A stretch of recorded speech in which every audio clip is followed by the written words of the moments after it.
Kan ek vir jou vra, as die Here vir jou nog 'n paar jaar in jou lewe gee, en jy moet kies tussen 'n gemeente waar ons mekaar warm broei, waar dit lekker is, ons sit met 'n erfenis van eeue, pragtige kerkgebou, bazaars, die dominee is vriendelik, ek hou van hom, hy gee mooi boodskappe, maar hulle het 'n kompromie gemaak met die evangelie en met die huwelik. Oor 'n paar jaar staan ek voor die lewende God. Of dit, of ek gaan na 'n kleiner kerkie, wat bietjie ongemaklik is, en die musiek is nie so lekker nie, die orgel, ek verkies die orgel. Is baie mooier as hierdie gitaar en die dominee kan nie eens mooi sing nie. Maar hy preek die volle evangelie wat ek nodig het vir wanneer ek oor 5 jaar voor die lewende God gaan staan. Wat kies jy? Die opstanding van die liggaam, hulle het dit begin ontken, maar die kerk het hulle toe nie aangespreek nie. Hulle het al die mooi belydenis skrifte gehad, en nou het ons 'n klomp generasie mense wat bevry is van die kerk, en ons is nou in ander kerke, en ewe skielik net die Bybel, en ewe skielik sien jy oë genigtig. Naïewelik gedink, ons kan die wiel van vooraf uitdink, terwyl daar soveel martelare is deur die kerkgeskiedenis, van mense wat gesterf het vir hierdie boek, om te sê, ons bly by die boek, en ons moet dit beskerm teen dwaalleraars wat gaan inkom. So net om te sê, 'n kerk het 'n belydenis nodig, om die woord af te baken teen dwaalleraars, wat die skrif gaan verdraai, en op 'n ander manier wil interpreteer, en dit in die kerk inbring, en dan van binne af die kerk wil bykom. Vriende, nou het ek gedink, dis goed om ietsie vir julle te sê oor belydenisskrifte. Wie van julle onthou toe jy klein was die belydenisskrifte? Wie het heeltemal vergeet van belydenisskrifte? Ek ontmoet baie Christene deesdae wat niks hou van belydenisskrifte nie. Hulle verstaan dit nie, hulle weet nie hoekom het ons dit nodig nie, ons het mos die Bybel. Hier is die Bybel. Hoekom het ek 'n belydenisskrif nodig? Dis mos genoeg. Ons het nou gelees. Die hele skrif is deur God geïnspireer. Goed. Paar punte. Nommer 1. Die belydenisskrifte is nie die Bybel nie. Die belydenisskrifte is nie gelyk aan die Bybel nie. Wat doen die ekumeniese belydenisskrifte in die vroeë kerk? Wat doen dit vir die kerk? Hoekom is dit daar? Wil iemand raai? Kom ek vra of iemand, Fransje mag nie antwoord nie.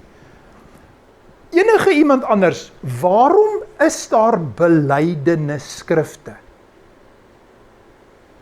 Kom ons maak dit die maklikste ene. Ek glo in God die Vader, die Almagtige, die skepper van hemel en aarde. En in Jesus Christus, sy eniggebore Seun, ons Here, wat ontvang is van die Heilige Gees, gebore is uit die maagd Maria, wat gelei het onder Pontius Pilatus, gekruisig is, gesterf het en begrawe is en ter helle neergedaal het, wat op die 3de dag weer opgestaan het uit die dood, opgevaar het na die hemel en sit aan die regterhand van God, die Almagtige Vader, van waar hy sal kom om te oordeel die lewendes en die dooies. Ek glo in die Heilige Gees. Ek glo in die heilige algemene Christelike kerk.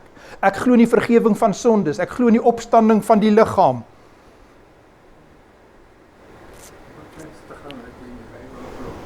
Bevestiging, sê die oom, dat jy in die Bybel glo. Wie stem saam daarmee? OK. Wie verskil daarvan?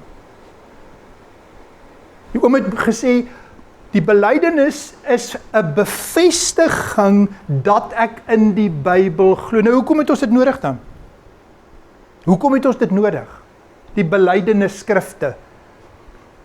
Moet ek probeer antwoord? In die vroeë kerk was daar dwaalleraars wat sê, net die Bybel. En toe is daar van hulle wat hulle sê, nee, net Lukas en Paulus se briewe. Ek soek nie vir Markus en vir Matteus en Johannes nie, net Lukas, maar my Lukas. En ek gaan alles wat Joods is in Lukas uitgooi. Dit was Marcion. Hy was soos die Elon Musk van die tweede eeu. Hy was stinkryk. Hy het 'n hele skeeps industrie gehad. En hy het nie van die Jode gehou nie.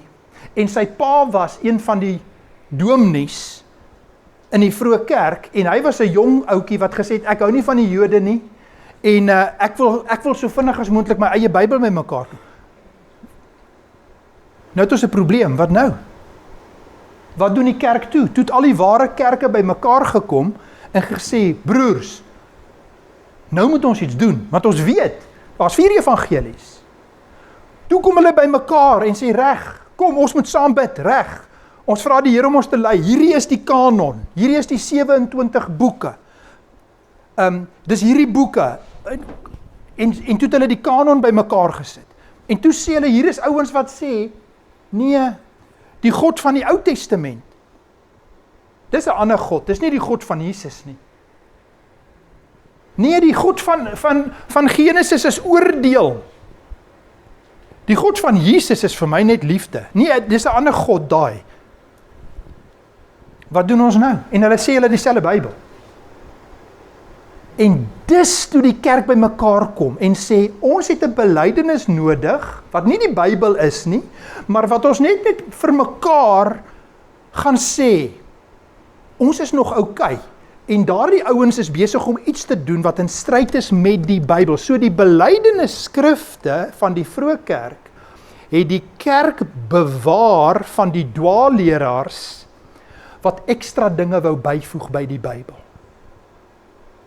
So die belydenisskrif is soos 'n tipe van 'n kontrole om seker te maak, hierdie is 'n paar van die basiese dinge. Ons wil net hoor, voordat ons jou nooi om te kom preek by ons wil net weet, staan jy by die apostoliese geloofsbelydenis en dat die Bybel dit leer? En as 'n ou dan 'n gnostiese leier was, dan sal hulle vir hom gesê het, hoorie broer, ons is jammer, maar jy moet eers bekeer en die skrif so verstaan. Toe kom die godheid van Jesus. Toe staan 'n groep wat sê, nee, maar Jesus is gebore. Hy was nie God van alle ewigheid af nie. Toe sit Athanasius wat opstaan en sê, wag, lees mooi. Efesiërs sê, voor die grondlegging van die aarde, Christus, Kolossense 1, het julle Kolossense gedoen, die eerste boek wat julle gedoen het, Kolossense 1 vers 15 tot 20, voor alles was Christus daar, die Vader, Seun en Heilige Gees, in Genesis 1, Elohim, toe God geskep het, Christus was daar, voor dit. Toe sê die ouens in die tweede eeu van hierdie dwaalleraars, nee, maar Jesus is nie God nie, hy was gemaak, so hy is 'n mens. Hoe gaan ons verlos word, as Jesus nie God is nie? Want ons nog in ons sonde. En die Here gebruik Athanasius om te sê, die skrif leer, Jesus is God en mens sonder sonde.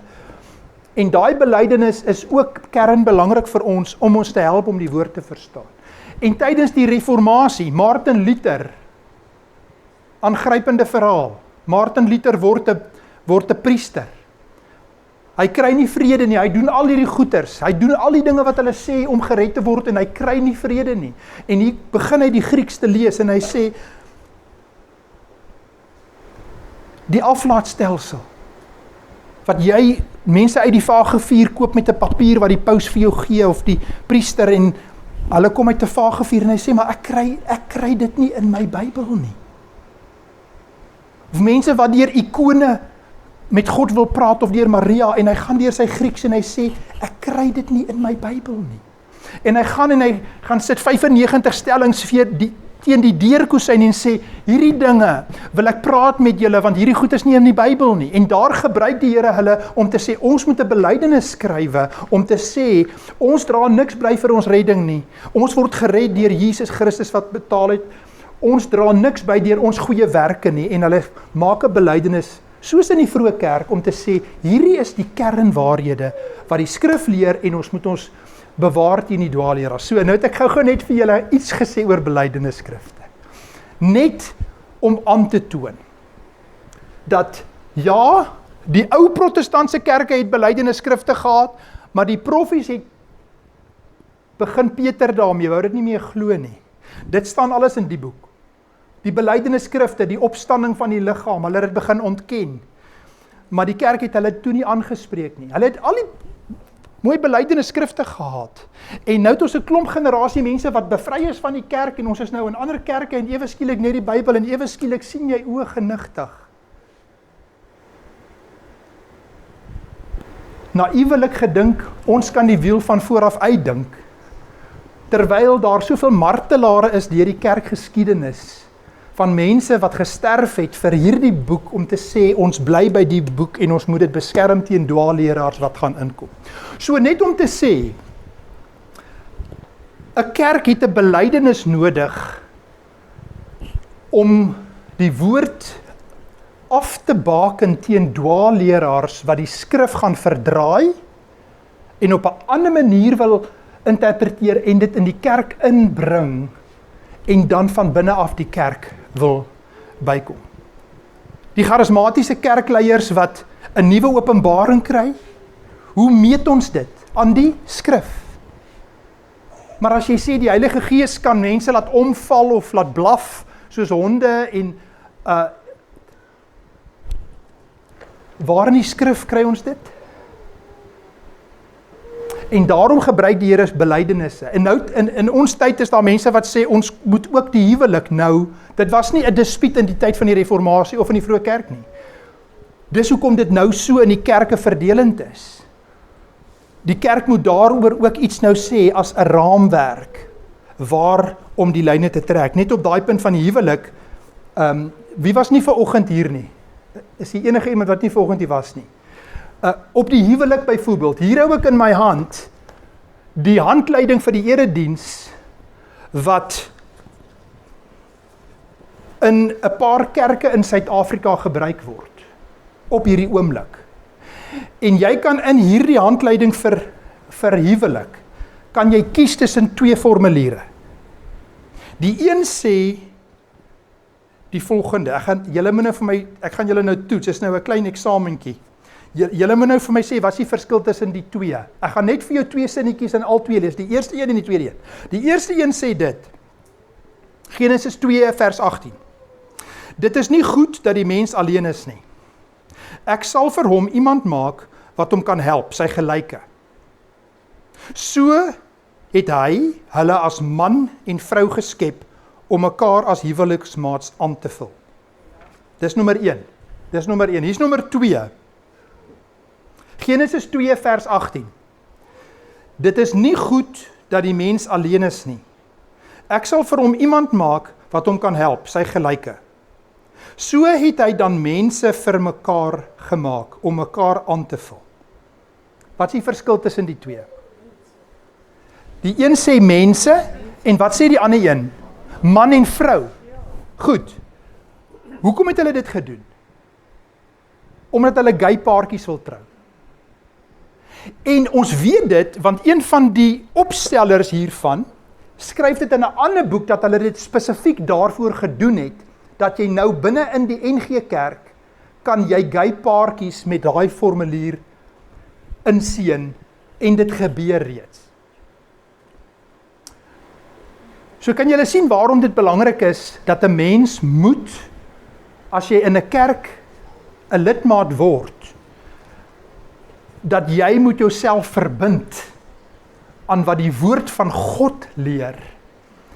En dat 'n lidmaatskap is nie sommer maar net 'n klein dingetjie of 'n papiertjie of ag, dis nie regtig nodig nie. Dis nodig sodat ons mekaar kan verantwoordelik hou. Net 'n getuienis van my kant af is amper klaar, dan kan ons die vloer oopmaak vir vrae. Dis vir my 'n voorreg om in 'n klein gemeente te wees, minder as 100 mense.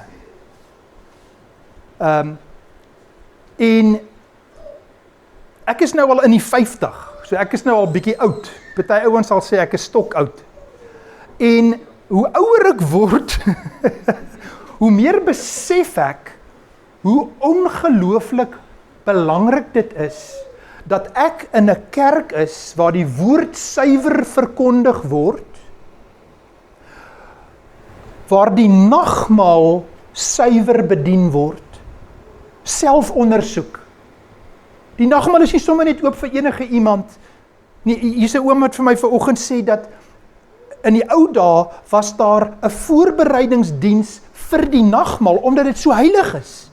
Die tyd van Andrew Murray, dit was nie sommer net 'n ding nie. Die boere, oom Kobus het my vertel, dat oom se paale het hokkies kon uithuur vir mense wat kom vir die voorbereidingsdiens vir die nagmaal, dat jy jou hart moet ondersoek. Daar's kerke vandag wat sê, ag, die kinders en almal kom vat maar net nagmaal, en mense wat kom, wat in sonde lewe, en wat dit nie bely voor die Here nie, maar julle is almal welkom om die nagmaal van die Here te kom gebruik. Wat sê die skrif? Ondersoek jou hart, dat jy nie wat 'n oordeel oor jouself drink. Ek onthou een van ons dienste 'n paar maande terug, dit was vir my so kosbaar. Ons staan in die ry om nou die brood en die druiwesap te vat, en hier's 'n vriend van my wat hier so naby sit by my, en ek sien hy staan nie op nie, en ek fluister vir hom, en hy sê, nee, ek kan nie vandag vat nie. Na die tyd, hier stuur hy vir my 'n boodskap, en sê ek wil gaan koffie drink. Toe gaan drink ons koffie, toe vertel hy vir my, dat daar's 'n ding wat hom geplaat, hy moes gaan regmaak het met 'n broeder. Hy wou nie 'n oordeel oor homself drink nie, en toe het hy besluit, hy gaan nie vandag nagmaal vat nie. Die nagmaal moet bedien word volgens die woord, suiwer woordverkondiging, die sakramenta, en dan die derde ene is kerklike tug. Nou daai woord klink vir baie mense sleg. Kom ek gee vir julle 'n voorbeeld. Martin Holt, hy was 'n baptis. Hy was 'n gereformeerde baptis. En hy vertel dat hy by een van sy gemeentes, eendag doen hy nou huisbesoek ook, en hy ry rond. En hy ervaar net dat die Here vir hom sê, hoor jy moet nou hierdie kant toe nou ry. En hy ry en hy draai, en op 'n stadium toe kom hy by 'n plek, en hy sien toe, daar's een van sy lidmate in 'n kar, en hy sien daar's 'n kar langs staan, en hy's in die kar by 'n ander vrou as sy eie vrou. En hy sien wat aangaan, en hy besluit, hy gaan terug huis toe, hy los dit, en hy besluit toe, om die aand na sy huis toe te gaan. Dis 'n lidmaat in die gemeente. En hy kom die aand by sy huis, en hy klop aan die deur, en die broeder maak die deur oop. Vriendelik, hallo dominee, kom in, vriendelik, wil hom innooi, en die dominee in liefde konfronteer hom, en sê, broeder, die Here het gesien waarmee jy besig is vandag. En hy sê vir hom met liefde en in waarheid, dat jy gaan nou met jou vrou regmaak, en sê wat het gebeur, en ons gaan jou vir 3 maande afhaal van enige nagmaal in die gemeente, dat jy jouself voor die Here gaan verneder. Hy het nie weggehardloop na 'n ander kerk toe nie. Hy het gaan worstel en met die Here reggemaak, met sy vrou versoen, en 3 maande later is hy terug by die nagmaalstafel. Broeders, susters, 'n kerk waar hulle jou so lief het, dat hulle daai pad met jou sal stap. En jy wil dit hê. Ons wil dit hê. Want ons almal gaan voor die Here staan. En die Here stel pastors aan en ouderlinge om oor ons te waak, sodat ons by die Here kan bly. Dis die 3 merktekens van 'n kerk. Kom ek sluit af. Onthou julle die gemeente van Laodicea. Luister hierdie woorde wat die Heilige Gees vir Johannes gegee het vir 'n gemeente wat by 'n kruispad was. 'n Gemeente wat moes kies, gaan ons die woord van God bo alles stel, of gaan ons 'n kompromie maak met die wêreld? Gaan ons die evangelie net so bietjie aanpas, dat ons meer mense kan trek? Gaan ek stil bly oor daardie paar groot boere of ouderlinge, wat hulle donasies gaan onttrek? Gaan ek net so bietjie 'n mooier, sagter evangelie vertel, dat ek hulle net behou? Of gaan ek getrou bly tot die dood vir Christus? Maar ek lees vir jou Openbaring 3, vers 15 en 16 en dan 19 tot 22. Die Heilige Gees sê vir die gemeente, ek ken jou werke, dat jy nie koud is en ook nie warm nie. Was jy tog maar koud of warm? Maar nou, omdat jy lou is en nie koud of warm nie, sal ek jou uit my mond spuug.